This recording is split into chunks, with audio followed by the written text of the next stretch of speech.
6페이지 보겠습니다. 6페이지, 교재 6페이지. 우리가 신앙생활은 모든 것이 이제 하나님 말씀이 잘 그 부분에서 열려져야 됩니다. 그래서 성령에 대해서도 하나님 말씀을 통해서 잘 열려지고 잘 정리가 되는 것이 굉장히 중요합니다. 구호는 한번 복唱하겠습니다. 성령을 받으라. 성령을 받아라. 성령을 받아라. 예, 성령의 진리에 대한 말씀의 중요성, 또 다른 말로 필요성, 왜 성령을 받아야 되는가 하는 필요성. 인간에게 영적으로 가장 필요한 두 가지 문제가 있습니다. 한마디로 말하면 이제 하나님을 떠남으로 말미암아 문제가 생겼는데, 첫째는 죄 용서에 대한 문제입니다. 죄에 대한 문제입니다. 죄에 대한 문제, 그 죄를 어떻게 해결할 것인가에 대한 문제. 그다음에 또 한 가지는, 둘째는 그러면 이제 죄가 해결됐으면 어떻게 선하게 착하게 바르게 살 수 있는가, 능력 있는 삶에 대한 문제, 삶의 문제. 이 두 가지가 이제 인간에게 가장 중요해요. 이 두 가지가 해결되면 인간의 모든 문제는 영적으로 볼 때는 해결될 수가 있습니다. 이 두 가지가 해결이 안 되면 끊임없는 문제가 이제 수만 가지 인생의 문제가 파생하게 되어 있습니다. 그래서 구약 성경에서 하나님께서 수많은 선지자들 통해서 위대한 두 가지 약속을 계속해서 반복해서 약속했는데, 이 두 가지에 대한 약속입니다. 첫째는 죄 용서에 대한 문제를 해결하기 위해서 메시아 예수 그리스도를 보내주실 것을 약속하셨습니다. 그 약속대로 예수 그리스도께서 오셔서 십자가에서 우리의 모든 죄를 대신 지시고 형벌을 받으심으로 죄 용서에 대한 문제를 완벽하게 해결했습니다. 그게 구약 수천 년 동안 끊임없이 이제 계속해서 하나님이 반복적으로 예언하시고 약속하신 말씀입니다. 그래서 이사야 53장 5절 6절 읽어보십니다. 그가 찔림은 우리의 허물 때문이요 그가 상함은 우리의 죄악 때문이라. 그가 징계를 받음으로 우리는 평안을 누리고 그가 채찍에 맞음으로 우리는 나음을 받았도다. 우리는 다 양 같아서 버릇 행하여 각기 제 길로 갔거늘 여호와께서 우리 모두의 죄악을 그에게 담당시키셨도다. 아멘. 우리의 모든 죄악, 우리가 평생 짓는 죄악, 그 모든 죄악을 그에게 십자가에 못 박히신 예수님께 다 담당시키셨다. 그 예언이죠. 이사야의 예언입니다. 그런데 그것이 그대로 성취된 것이 십자가의 사건입니다. 요한복음 19장 30절, 예수께서 신포도주를 받으신 후에 이르시되 다 이루었다 하시고 머리를 숙이니 영혼이 떠나가시니라. 예수님이 십자가에서 7마디 하고 돌아가셨는데 그 중에 한마디가 바로 다 이루었다. 이 말은 이제 원어적으로 테텔레스타이라는 단어인데, 이게 빚이라는 뜻입니다. 빚. 그러니까 죄나 빚이나 똑같은 의미예요. 그래서 우리 빚이 예를 들어서 평생 짓는 우리가 하나 짓는 죄를 빚으로 따진다면 한 100조가 된다. 그러면 우리가 그 100조에서 1원도 모자람 없이 100% 다 갚았다는 뜻이에요. 100%. 예. 그래서 예수를 믿으면 내 과거, 현재, 미래 죄가 영원히 해결되는 하나님, 왜냐하면 100% 죄값을 다 지불했기 때문에, 조금도 모자람 없이 완벽하게 지불했기 때문에 그것을 믿는 그 공로로 말미암아 우리가 죄에서 해방될 수 있고 구원의 역사가 일어날 수 있는 겁니다. 그래서 이제 십자가 사건이 바로 죄를 완벽하게 해결하는 사건입니다. 요한일서 1장 7절에 보면 그가 빛 가운데 계신 같이 우리도 빛 가운데 행하면 우리가 서로 사귐이 있고 그 아들 예수의 피가 우리를 모든 데에서 깨끗하게 하실 것이요. 아멘. 그러니까 인간이 이 땅에 태어나서 죽을 때가 짓는 죄악 중에 그 예수님의 피는 얼마나 위대한 능력이 있느냐. 인간이 짓는 모든 죄를 완벽하게 해결할 수 있다는 거예요. 깨끗하게 죄가 하나도 없이, 죄를 하나도 안 지은 같이 완벽하게 해결할 수 있는 것이 예수님의 십자가의 피의 능력이라는 거예요. 그게 이제 복음의 능력이죠. 그만큼 복음이 더, 죄보다는 복음의 능력이 더 훨씬 더 강력한 겁니다. 더 훨씬 더 위대한 거예요. 그래서 예수 믿으면 이제 죄가 사해지고 구원을 받을 수가 있는 겁니다.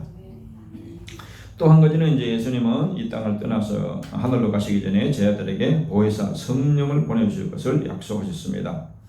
요한복음 16장 7절 시작. 그러나 내가 너에게 실상을 말하노니 내가 떠나가는 것이 너에게 유익이라. 내가 떠나가지 않으면 보혜사가 너에게로 오시지 아니할 것이요 가면 내가 그를 너에게로 보내리니. 아멘. 그러니까 예수님이 요한복음 14장에 보면 내가 간다 그러니까 제자들이 다 근심에 빠졌죠. 근심에 빠졌는데 예수님은 뭡니까? 내가 너희와 항상 있는 것보다도 내가 가는 것이 더 너희에게 더 유익하다. 왜 그러냐면 예수님이 제 아들과 여기 이제 예를 들어서 예루살렘에 계신다면은 여기는 우리에게 예수님이 있을 수가 없잖아요. 한국에는. 예. 근데 예수님이 가시면 성령을 보내면 성령은 거기도 계시면서 예루살렘에서 계시면 동시에 한국에 계시고 세계 어디든지 동시에 계실 수 있다는 거예요. 그러니까 예수님은 옆에 계시지만은 또 성령은 우리 안에 우리 마음속에 오시기 때문에 가장 가까이 더 밀접하게 우리가 늘 우리가 잘 때도 성령은 우리 안에 계시고 뭐 일을 할 때도 계시고 어디를 가든지 항상 계시니까 훨씬 더 우리와 더 하나님에 가까이 있을 수 있다는 거예요. 그러니까 훨씬 더 영적으로 볼 때는 더 유익하다는 겁니다. 유익한.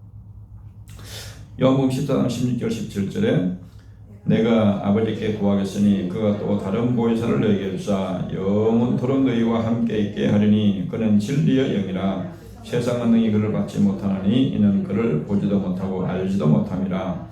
그러나 너희는 그를 아나니 그는 너희와 함께 거하시며 또 너희 속에 계시겠음이라. 아멘. 그래서 예수님이 성부 하나님께 가서 구하면은 다른 보혜사를 너에게 주실 텐데 그 보혜사 성령을 보내줄 텐데 그 성령은 영원토록 너희와 함께 있게 하겠다. 영원히 우리와 함께한다. 영원히 함께한다. 그 성령은 진리의 영이다. 세상은 능히 그를 받지 못하는. 이거 예수 안 믿는 세상 사람들을 가리킵니다.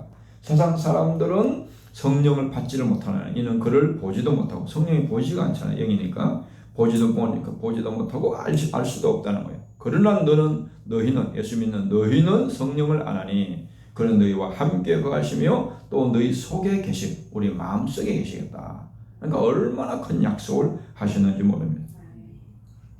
요한복음 15장 26절 내가 아버지께로부터 너희에게 보낼 보혜사 곧 아버지께로부터 나오시는 진리의 성령이 오실 때에 그가 나를 증언하실 것이요. 아멘.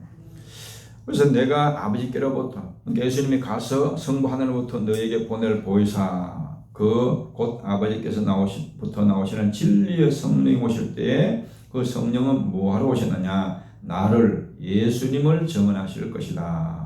그러니까 성령께서 오시면 예수님에 대해서 정확하게 증언한다는 거예요. 예수님을 정확하게 알 수 있도록 우리에게 예수님을 확실하게 알려준다는 거예요. 그래서 우리가 성령을 받아야만 예수님을 정확하게 알 수가 있습니다. 그 다음에 요한복음 16장 13절 그러나 진리의 성령이 오시면 그가 너희를 모든 진리 가운데로 인도하시니 그가 스스로 말하지 않고 오직 들은 것을 말하며 장래일을 너희에게 알리시리라. 아멘. 그 성령은 계속 진리의 성령이다 그러죠. 진리의 성령. 진리는 영원히 변치 않는 게 진리입니다. 그래서 그 진리의 성령이 오시면은 그가 성령께서 너희를 모든 진리 가운데로 인도하신다. 진리가 하나님의 말씀을 가리킵니다. 진리는 성경에서 말하는 진리는 성부, 성자, 성령이 진리이고 그리고 성경 말씀이 진리입니다. 진리. 그래서 진리 가운데로 인도하신다. 그 말은 진리 말씀을 깨닫게 하고 진리 말씀을 믿도록 도와주고 또 진리 말씀대로 살 수 있도록 능력을 주고 하나님 말씀대로 살아갈 수 있도록 우리를 인도하시는 것이 성령의 역사라는 겁니다. 그러니까 우리가 성령의 역사가 없으면 말씀도 제대로 깨달을 수도 없고 믿을 수도 없고 말씀대로 살 수도 없어요. 우리는 재짓는 능력이 있지만은 하나님 말씀대로 살 수 있는 능력은 다 잃어버렸어요. 타락함으로 말미암아 죄인이 됨으로 말미암아. 그래서 이제 성령이 오셔서 도와주셔야만 우리가 진리의 말씀도 바르게 깨달을 수가 있고 또 믿을 수도 있고 말씀대로 살 수도 있다는 것입니다. 넘겨보시면 그래서 둘째 이제 그 성령께서 오셔서 우리에게 선하게 살 수 있는 능력 있는 삶에 대한 문제를 해결해서 성령을 보내줄 것을 구약에서 끊임없이 약속하신 겁니다. 그 약속대로 오순절 날에 되어서 성령이 강림하신 겁니다. 그래서 이제 신약교회가 시작된 것입니다. 성령님 우리에게 하나님의 뜻을 알고 믿고 살 수 있는 모든 능력을 공급해 주시는 분이십니다. 그러니까 우리 신앙생활의 모든 것을 신앙생활이 바르게 될 수 있도록 제대로 될 수 있도록 능력 있게 신앙생활할 수 있도록 모든 것을 공급해 주신 은혜가 성령이 하신다는 거예요. 성령께서. 그래서 우리가 벤저 차가 아무리 좋아도 기름을 안 넣으면 차가 갈 수가 없잖아요. 기름을 넣어야 갈 수 있는 힘이 생기듯이 성령께서 우리가 공급해 주신 능력만큼 신자는 능력 있는 삶이 되는 겁니다. 그래서 이 성령은 무한한 능력을 가지신 분이에요. 그래서 구약의 예언을 보면 요엘서 2장 28절 29절 그 후에 내가 내 영을 만민에게 부어주리니 너희 자녀들이 장래일을 말할 것이며 너희 늙은이는 꿈을 꾸며 너희 젊은이들은 이상을 볼 것이며 그때 내가 또 내 영을 남종과 여종에 부어주실 것이며 아멘. 그래서 구약의 위대한 이제 세 직분이 있죠. 선지자, 서장과 왕. 이런 분들 보면 전부 다 성령의 기름을 부어가지고 그 성령의 능력에 의해서 모든 사역을 한 겁니다. 그런데 이제 그 신약에는 뭐냐면 모든 예수 믿는 모든 사람에게 다 부어주겠다. 성령을 남종과 여종, 남녀 차별 없이 모든 사람에게 뭐 주의 종에게만 성령을 주고 평신들은 안 주고 그것이 아니라 구약 시대는 그랬지만 신약 시대는 모든 사람에게 다 성령을 부어주시겠다 약속한 겁니다. 사도행전 2장 1절에 4절 오순절 날이 이미 이르매 그들이 다 같이 한 곳에 모였더니 호련히 하늘로부터 급하고 강한 바람 같은 소리가 있어 그들이 앉은 온 집에 가득하며 무치 불의 혀처럼 갈라지는 것들이 그들에게 보여 각 사람이 하나씩 임하에 있더니 그들이 다 성령의 충만함을 받고 성령이 말하게 하심을 따라 다른 언어로 말하기를 시작하니라. 아멘. 이 마가다락방에 한 120명이 모여서 기도했는데 열흘 동안 집중적으로 기도했는데 그 사람들은 사도들도 한 12명 사도들이 있었고 그 다음에 평신도 한 70명이 있었습니다. 그 사람들이 그 주축이었어. 그러니까 예외적으로 이 120명 누구도 뭐 사도들에게만 성령이 임한 것이 아니고 평신도로 전부 다 모든 100%한 사람도 빠지면 다 성령 충만을 받았다는 거예요. 이게 놀라운 이제 그래서 신약교회가 시작이 된 겁니다. 그래서 우리가 성령으로 충만함을 받으면 예수님 같은 삶을 살 수 있도록 모든 은혜와 은사를 부어주십니다. 그것이 초대교회와 사도행전에 나오는 성도들의 삶과 사역의 모습입니다. 그래서 하나님이 우리에게 어떤 삶을 살기를 원하냐? 사도행전 성도들 같은 삶을 살기를 원하는 겁니다.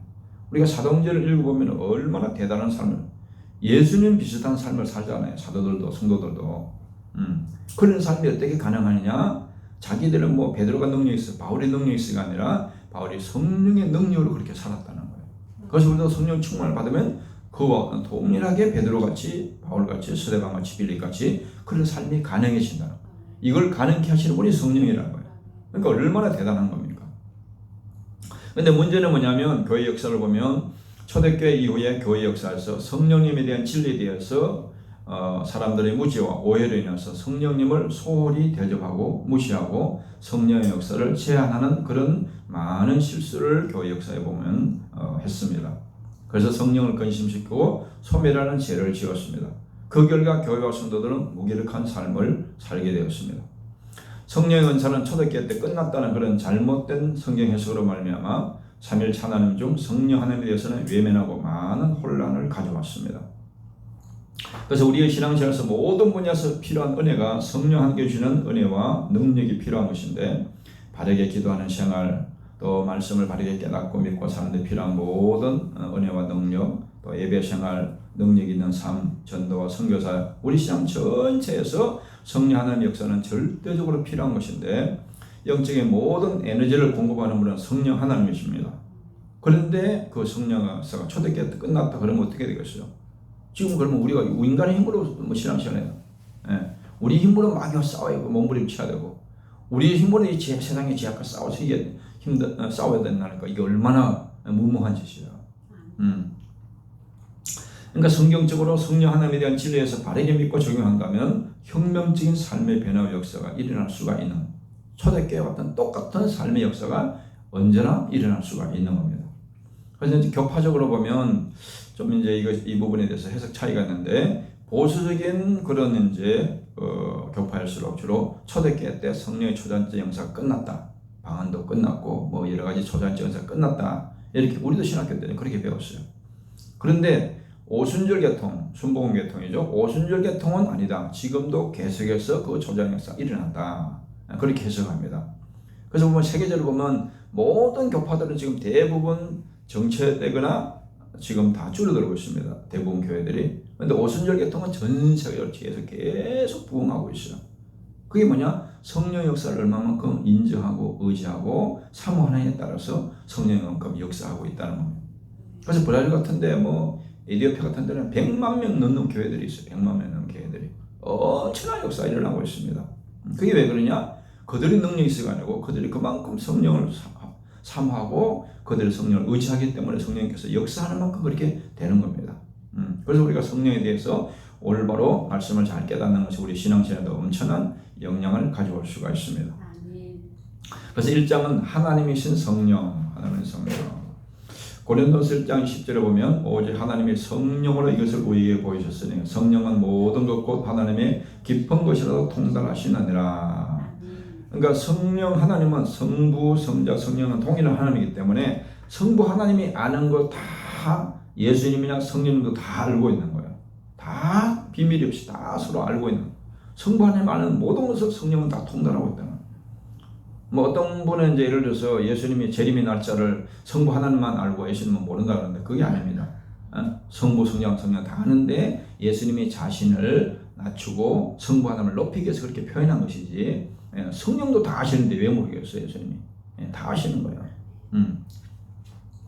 고린도후서 13장 13절에 보면 우리가 예배대로 끝날 때 하는 축도죠. 이것도 바로 이 말씀에 근거합니다. 주 예수 그리스도의 은혜와 하나님의 사랑과 성령의 교통하심이 너희 무리와 함께 있을지어다. 아멘. 그래서 성부, 성자, 성령은 동일한 하나님이라고, 동일한 또 능력이랑 영광이 똑같다는 겁니다.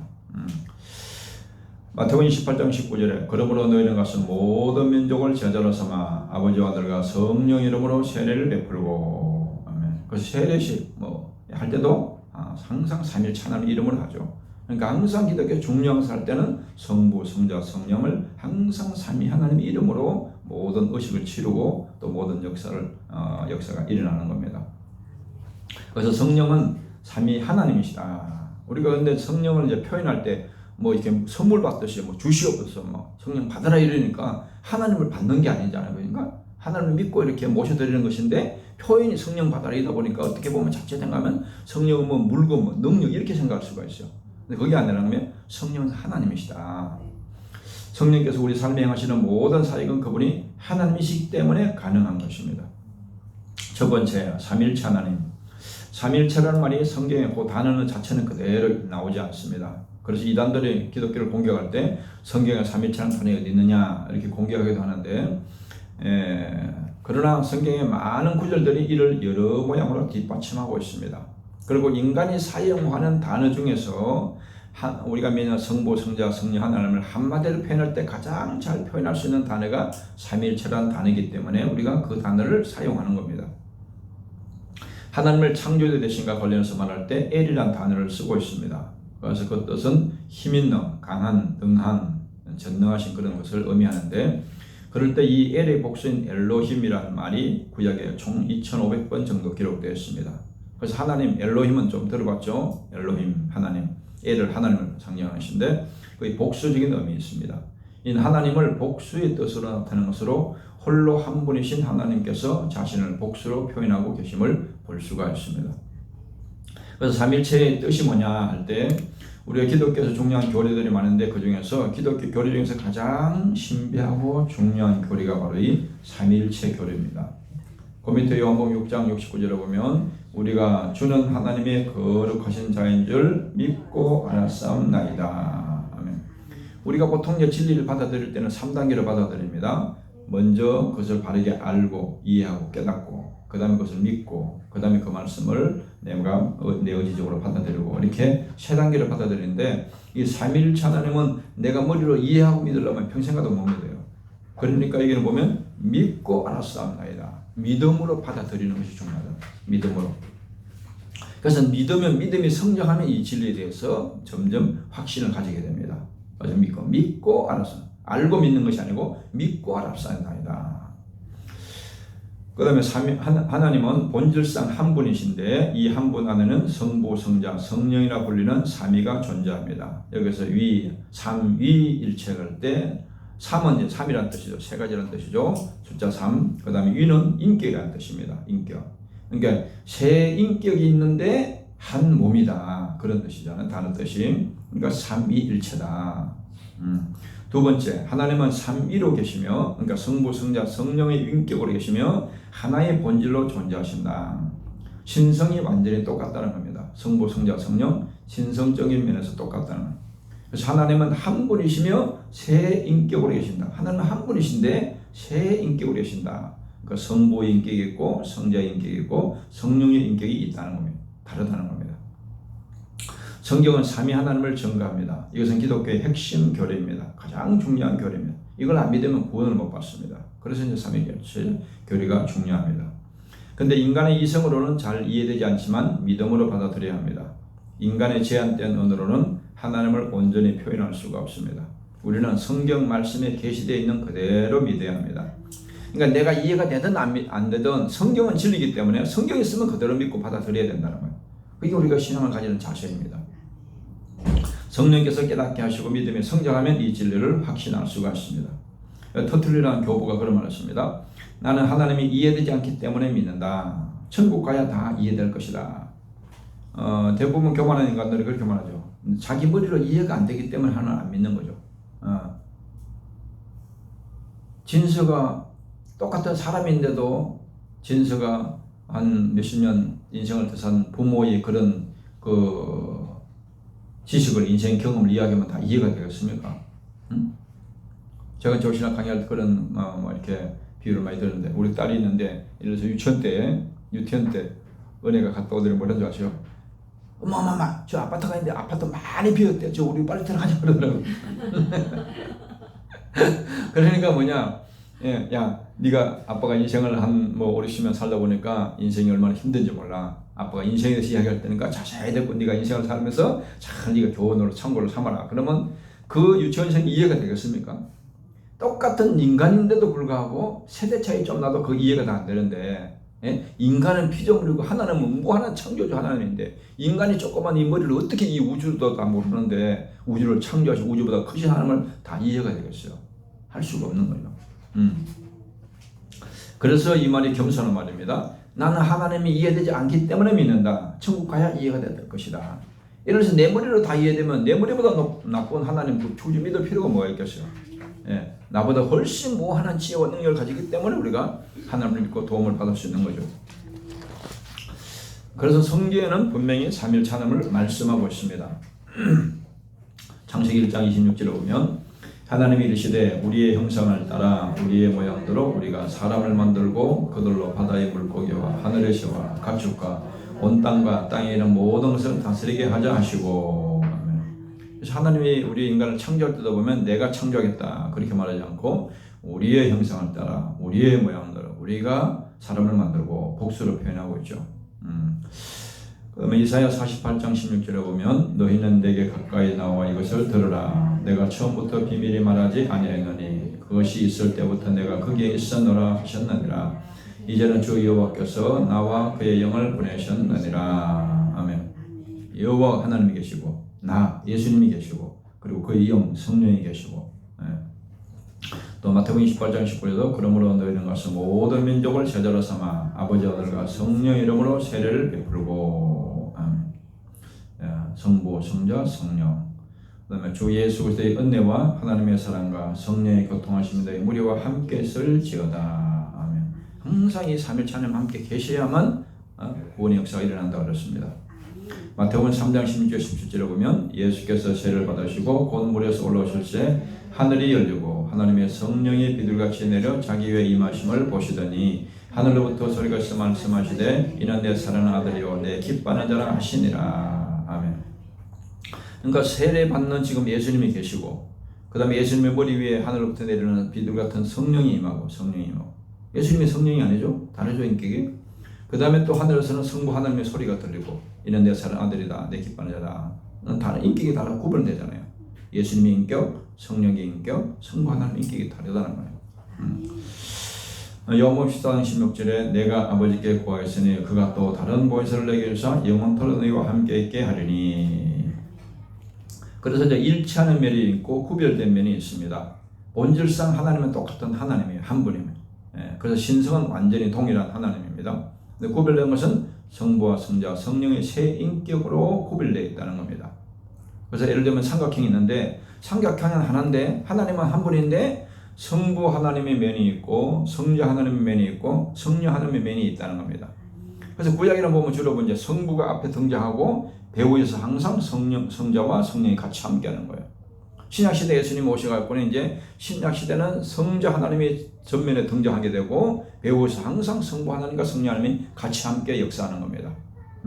그리고 이제 예수님이 가시고 나서 보여서 성령을 보내고 나서는 지금은 뭐냐면 그 성령이 전면에 삼일체 하나님의 대표자로 지금 전면에 나타나서 역사하시고 그 다음에 배후에서 항상 성부와 성자 하나님이 같이 역사하는 거예요. 예.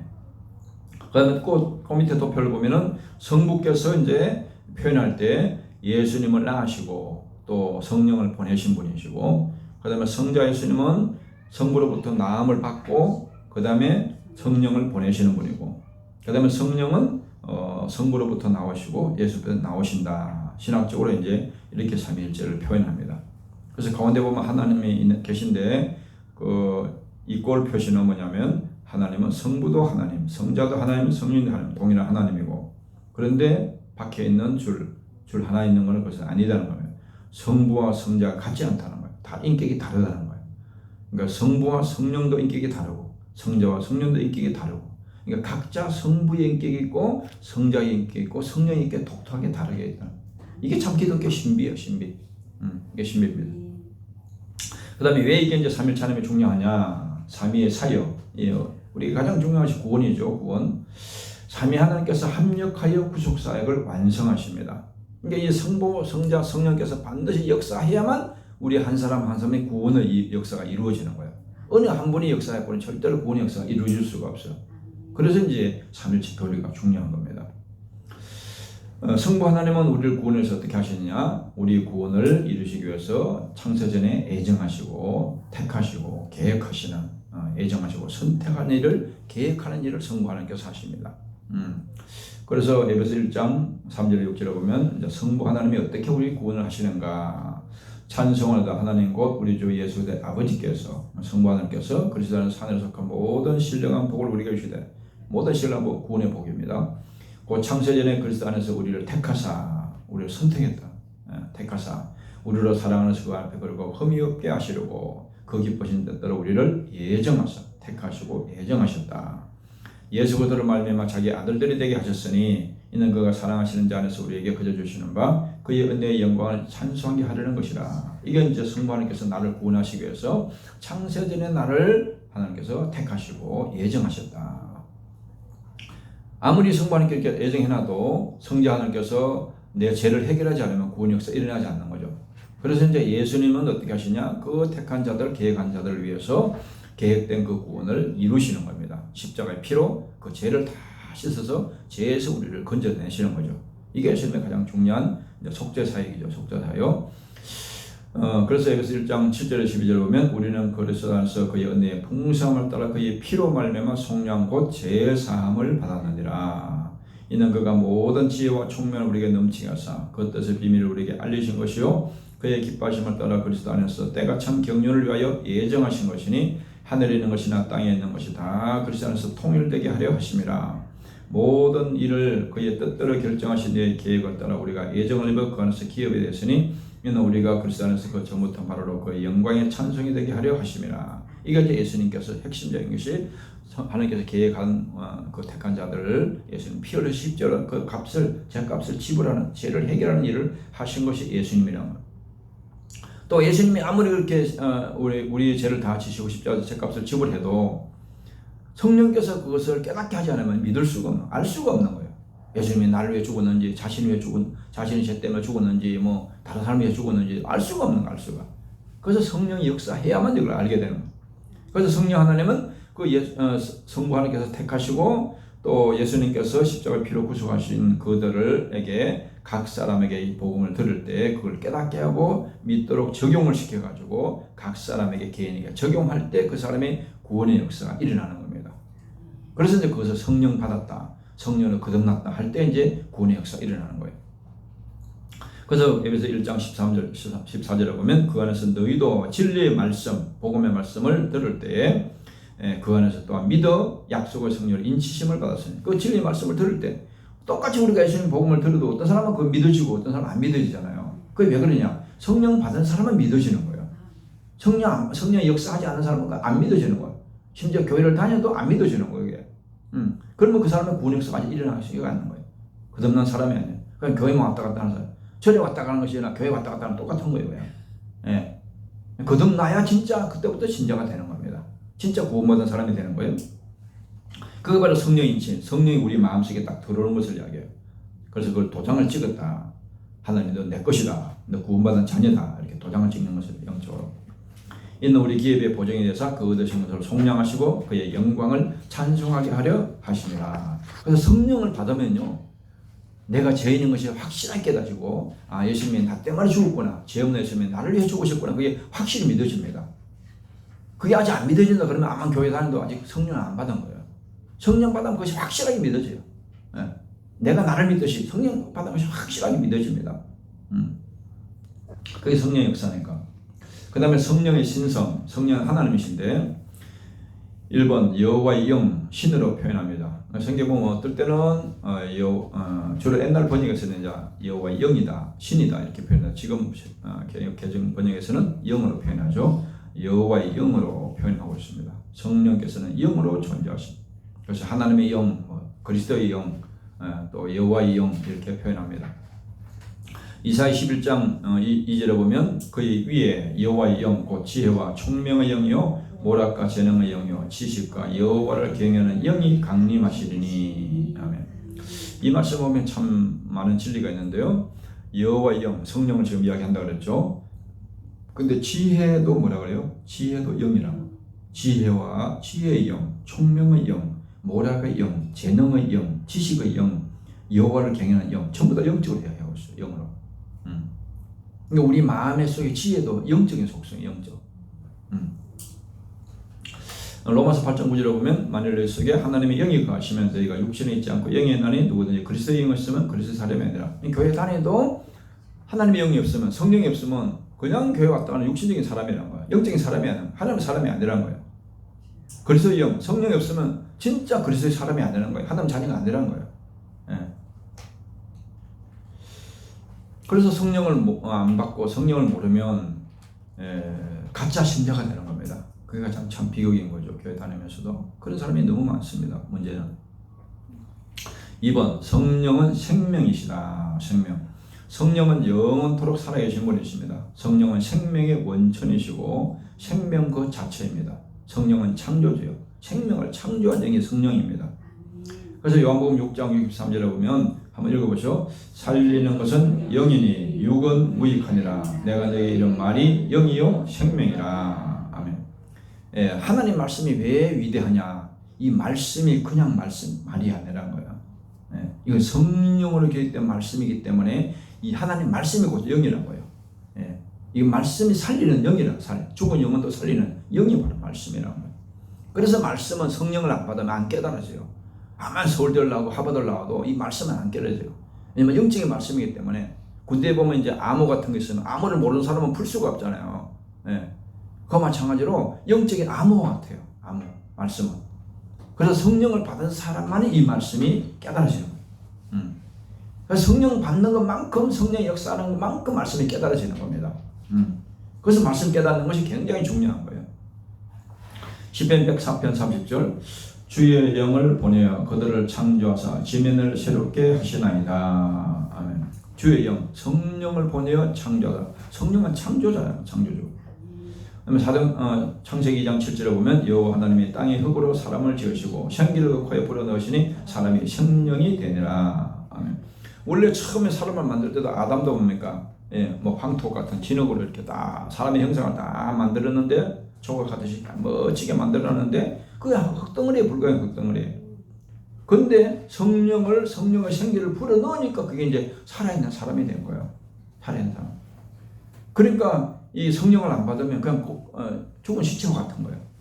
밥을 먹고 뭐 그냥 일하러 다니고 직장 다니고 하지만은 뭡니까? 예수님은 죽은 자로 장사하는 거잖아요. 성령을 안 받은 사람은 영적으로 죽어 있다는. 하나님의 생명의 근원이신 하나님을 끊어 있으면 성령이 없는 사람은 영적으로 죽어 있는 사람. 그렇기 때문에 세월이 가면 반드시 죽는 겁니다. 그래서 성령은 바로 생명이고 생명을 창조주이다 하는 것입니다. 그다음에 세 번째, 성령은 인격을 가지고 계십니다. 성령은 지성과 감정과 의지를 가진 인격을 소유하고 계시는 분이십니다.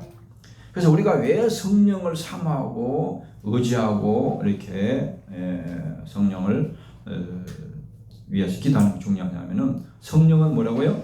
인격적인 존재이기 때문에 성령을 외면하면 역사를 하지 않습니다. 나쁜 놈들은 도둑놈이라 이런 뭐 이렇게 깡패들은 막 강제로 남을 괴롭히잖아요. 강제로 남을 해치는데 하나님의 인격적인 분이 때문에 우리가 원하지 않으면 절대로 막 반강제적으로 하질 않아요. 마귀는 막 강제적으로 막 들어오잖아요. 우리를 도둑놈이니까. 근데 성령은 인격이기 때문에 내가 정말 성령을 사모하고 환영하고 모셔드리고 이렇게 의지하지 않으면 성령은 늘 가만히 있는 거예요. 그래서 우리가 성령을 사모하고, 그래서 조인규 목사는 평생 맨날 매일 성령을 환영합니다. 모셔드립니다. 의지합니다. 계속 성령 매일 그렇게 살았다는 거예요. 평생은. 그러니까 세계적인 교회가 된 거예요. 다른 게 뭐 조인규 목사님의 능력이 있어서 그런 것이 아니라 그만큼 성령을 의지했다는 거예요. 성령을. 그래서 고린도서 2장 10절에 보면 오직 하나님의 성령으로 이것을 우리에게 보이셨으나 성령은 모든 것 곧 하나님의 기쁨을 통달하시느니라. 모든 전지한 지식을 가지고 있어. 성령 모든 것을 하나님을 아는 걸 모르는 것이 없는 거예요. 성령이 다 알고 계신 지적으로. 그 다음에 로마서 5장 5절에 한번 읽어보시죠. 소망이 우리를 부끄럽게 하지 않으면 우리에게 주신 성령으로 말미암아 하나님의 사랑이 우리 마음에 부은 바 되매니. 아멘.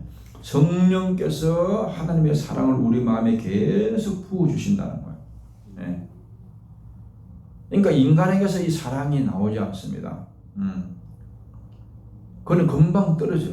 그건 마릅니다. 금방 메마릅니다. 그래서 성령은 계속 무한히 우리에게 사랑을 공급해서 줄 수 있는 분이 성령이에요. 이 전기가 자기가 능력이 있어야 뭐 빛을 내는 게 아니잖아요. 발전소에서 전기를 하기 때문에 이게 반사하는 것이 우리는 꼭 그런 존재예요. 그런 존재. 예. 하나님의 무한한 성령의 발전소로부터 나에게 사랑을 공급해야만 내가 하나님을 사랑할 수 있고 이웃을 사랑할 수 있는 힘이 생기는 거예요. 예. 그러니까 처녀총각이 결혼할 때 그걸 이제 착각하는 거예요. 그때 사랑이 이제 인간적인 사랑이 막 불탈 때니까 그 사랑이 영원히 계속될 줄 알아요.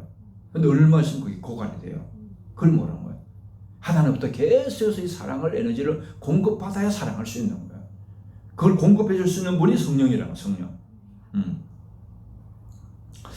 그 다음에 로마서 8장 26절 27절 이와 같이 성령도 우리에게 약함을 도우시나니 우리는 마땅히 기도할 바를 알지 못하나 오직 성령이 말할 수 없는 탄식으로 우리를 위하여 친히 간구하시느니라.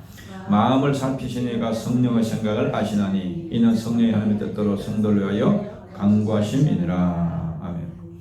우리가 얼마나 약한 인생인 것을 아는 거예요. 어떤 사람은 속상한 전화 하나 들어도 그게 상처가 되고 평생 가는 사람이 있어요. 네. 그렇게 우리는 약한, 촛불같이 바람같이 흔들리는 그런 약한 상한 갈대 꺼져가는 심지 같은 존재예요.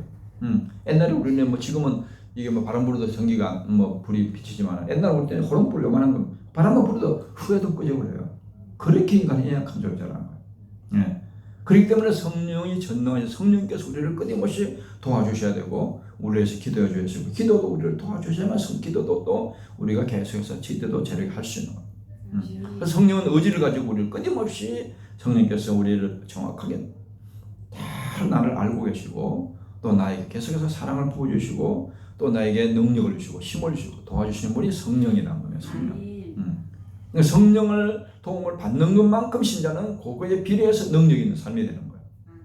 성령의 도움을 조금 받으면 뭐 비실비실한 신자가 되는 거고 성령의 도움을 많이 받으면 능력 있는 사도행전 같은 그런 성도가 되는 것이고 인간에게 있는 것이 아니라 하나님이 얼마나 큰 은혜를 성령의 도움을 받느냐에 따라 결과가 나온다는 것.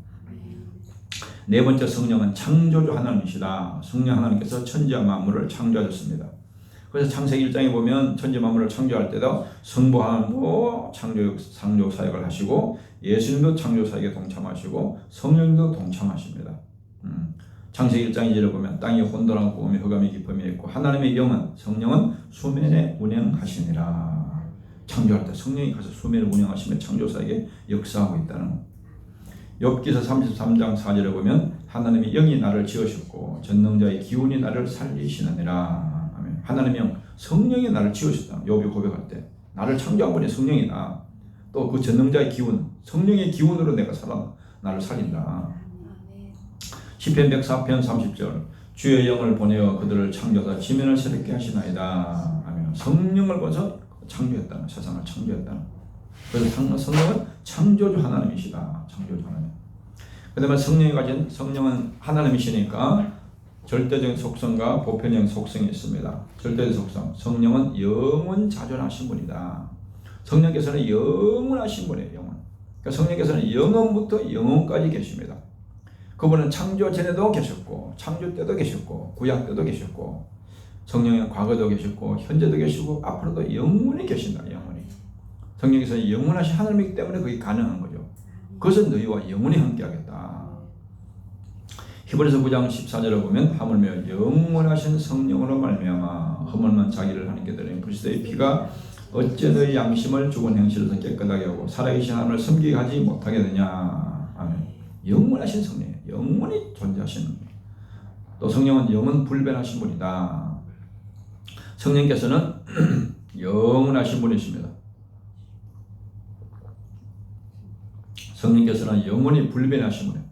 진리는 영원히 변치 않는 게 진리라고 그랬죠. 요한복음 14장 16절 17절에 보면 내가 아버지께 구하겠으니 그가 또 다른 보혜사를 내게 주사 영원토록 너희와 함께 있게 하리니 그는 진리의 영이라 세상은 너희 그를 받지 못하느니 이는 그를 보지도 못하고 알지도 못함이라. 그러나 너희는 그를 아나니 그는 너희와 함께 거하시며 또 너희 속에 계시겠음이라. 아멘. 예, 그 보혜사 성령께서 영원 불변하신 계시기 때문에 그 성령께서 우리와 영원히 함께한다. 또 가장 가까이 내 마음속에 계신다. 내 마음속에. 그러니까 왜 우리가 인생을 살면서 낙심하고 근심하고 불안하고 두려워하느냐. 이 성령이 계신다는 것을 망각하고 사는 거예요. 예. 전능하신 하나님이 내 안에 계시고 나와 함께 있는데 그게 확실하게 기억하고 그게 확실히 믿어지면 두려울 것이 없는 거예요. 두려울 것이. 세 번째, 무한성, 무셔보자하시다. 성령은 안 계신 곳이 없다는 것. 성령은 시간과 공간을 초월해서 어디나 온 세계에 충만히 계신다는 것. 시편 139편 7절에 내가 주의 영을 떠나 어디로 가며 주의 앞에서 어디로 피하리까. 성령이 내 안에 계신다고 그랬죠. 내가 어디 가든지, 내가 직장 가든지, 내가 집에 가든지, 내가 어디를 가든지 성령이 내 안에 계시니까 떠날 수가 없는 거죠. 네. 어디든지 계신다는 거죠. 어디든지. 나한테 계시는데 그 성령이 아까 인격제를 그랬죠. 그 성령을 내가 기억하고 내가 의지하고 사모하면 늘 순간순간 도와주시는 거예요. 성령께서. 그걸 망각하고 살기 때문에 우리가 세상 여러 가지 이렇게 어려운 것들을 볼 때 낙심하고 실망하게 되는 겁니다. 그걸 계속 잊어버리지 않고 계속 성령을 의식하고 있는 일을 하면서 성령을 의지하는 것이 중요해요. 보편적 속성. 이제 절대적인 속성은 성령 하나님만 가지고 계시고 우리에게는 안 주신 것이 어렵죠. 보편 속성은 이제 성령도 가지고 계시고 우리에게도 또 주신 것을 이야기합니다. 성령은 지적 속성. 성령께서는 모든 것을 다 아시는 전지하신 분이십니다. 삼위는 신성이 동일하다고 그랬습니다. 고린도서 2장 10절에 오직 하나님의 성령으로 이것을 우리에게 보이셨으니 성령은 모든 것 곧 하나님의 깊은 것까지도 통달하시느니라. 성령은 하나님 아는 것 다 알고 계신다. 모르는 것이 없다. 이 세상에 있는 것. 또 요한일서 2장 27절에 보면 너희는 주께 받은 바 기름 부음이 너희 안에 거하느니 아무도 너희를 가르칠 필요가 없고 오직 그의 기름 부음이 모든 것을 너희에게 가르치며 또 참되고 거짓이 없으니 너희를 가르치신 그대로 주 안에 거하라. 아멘. 그 성령을 이제 기름으로 많이 표현하고 있습니다. 기름 부음. 그러니까 우리 안에 성령이 안에 기름이 부어져. 성령 받은 사람은 성령의 기름 부음을 받은 거예요. 그래서 그 성령께서 모든 진리를 가르치시고 인도하신다는 겁니다. 그 다음에 요한복음 14장 26절에 보면 보혜사 곧 아버지께서 내 이름으로 보내실 성령 그가 너에게 모든 것을 가르치고 내가 내게 말한 모든 것을 생각나게 하리라. 아멘. 그러니까 이 말씀은 성령께서 가르쳐 주셔야만 깨달아지는 거예요. 제가 지금 말씀을 설명하지만 성령에 대한 진리들을 이렇게 설명하지만은 여러분 깨닫는 수준이 다 틀립니다. 왜냐면 그러니까 여러분 속에 있는 각자의 성령께서 깨닫게 해주는 만큼만 깨닫게 해야 되는 거예요. 예. 제가 설명을 아무리 쉽게 해도 안 깨닫는 사람은 안 깨닫지는 거예요. 왜냐하면 성령이 깨닫게 해주는 만큼 열어주는 만큼 열어지는 거예요. 그래서 우리가 성경을 읽어도 그렇잖아요. 예. 저도 성경을 한 60번 가까이 읽었는데 읽을 때마다 깨닫게 하는 게 틀려요. 왜 그렇습니까? 내가 깨닫게 하고 싶다고 깨닫아지는 거예요. 성령께서는 어떨 때는 창세기에서 은혜를 준다든지 또 어떨 때는 로마서에서 깨닫게 한다든지 읽을 때마다 틀려. 읽을 때마다. 왜 그러냐? 성령이 그때마다 깨닫게 열어주는 것이 틀리다는 거예요. 그러니까 성령의 가르침을 끊임없이 사모하고 그래서 우리가 의지하는 것이 필요하다는 거예요.